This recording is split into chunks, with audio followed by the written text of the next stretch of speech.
in bringing in some new folks. The unions liked his rhetoric on trade. Hispanics, people forget, are for the most part very socially conservative. I know that there's a lot of folks who think that the Democrats are trying to encourage illegal migration in order to sway the demographic structure of the voting blocks. That's bad math. Illegal migrants can't vote.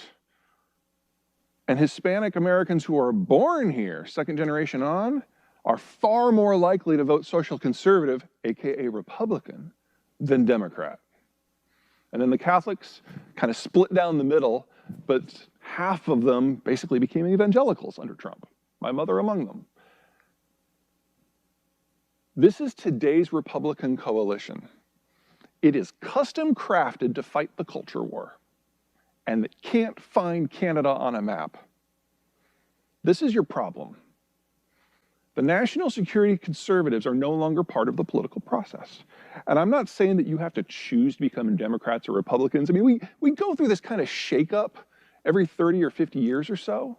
This is the 7th time we've done it. We'll get through it. I'm not worried about that. The process is ugly and it's loud because we're Americans, and this is how we are. But it does mean that here we are at the intersection of major secular and structural forces, turning the world into something we've alternatively never seen before, and maybe have seen a little bit in the distant past, making something fundamentally new. And the military is not part of the conversation. That's a difficult place to be. And you're trying to transform the force, and you're trying to recover and learn from 20 years of military occupations all at the same time. That's hard. In the business world, we call this bleh.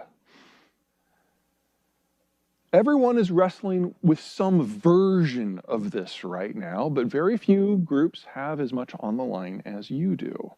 So the challenge for you looking forward, with either the Biden administration or whatever ultimately displaces it, is to find a voice.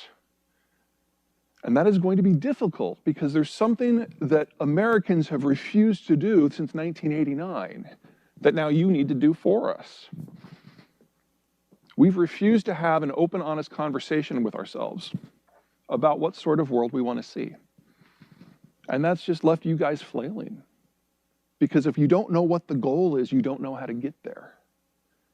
So if you've got a vision, for God's sakes, talk about it, write it down, and present it to other people. I don't care who your political contexts are. Left, right, center, far left, far right, doesn't matter at this point. The United States today, while we're in this transitional period, they usually last 8 to 12 years, we're in year 6. While we are in this process, we cannot have a conversation in the civilian world about foreign policy that matters. We're too drowned out with the noises of the transition as the factions rise and fall and jump ship. You are the only community who can read a map. The business community is out. There are only actually 2 little parts of the business community that are internationalized. Agriculture, because our farmers are so productive, and Silicon Valley, because they outsourced the entire manufacturing base to East Asia. Silicon Valley has made itself irrelevant to this conversation because that all now has to move. And the farmers want to feed the world. They're going to try. They're going to fail, but they're going to try. That just leaves you. I don't have a solution here. We're living in the lightning. This is the greatest period of change we will experience in our lives. And the world on the other side of this is going to make the transition through World War II look like child's play. Let me give you a scenario of what will happen if we don't come up with a vision of the future. At the end of the Civil War, the United States was obviously split and couldn't take any strong positions on international trade or security issues beyond the continent because we didn't want to risk the reintegration process. Reconstruction was critical for us in many ways.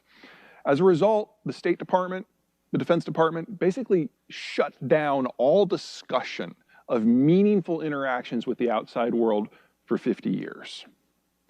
We got something called dollar diplomacy out of that, which meant that individual rich Americans or business interests or religious interests would go wherever they wanted in parts of the world that didn't have a large European presence and do whatever they wanted.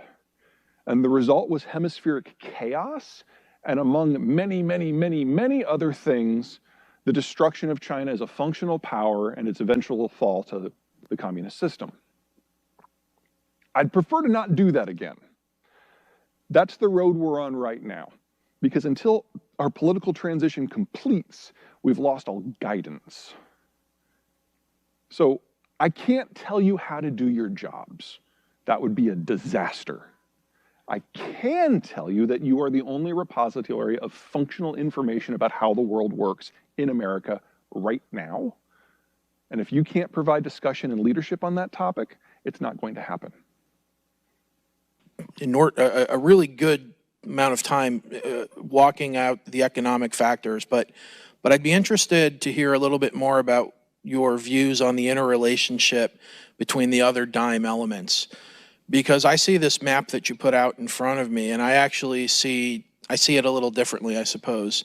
You know, I see some of the actors, China, for example, perhaps thinking, at least from a diplomatic perspective, that they have some answers to the questions or the problems that you put out here.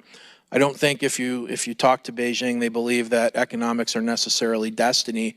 And I do believe that in some cases they think that they have some economic answers and perhaps a system that they think could reorder the world differently.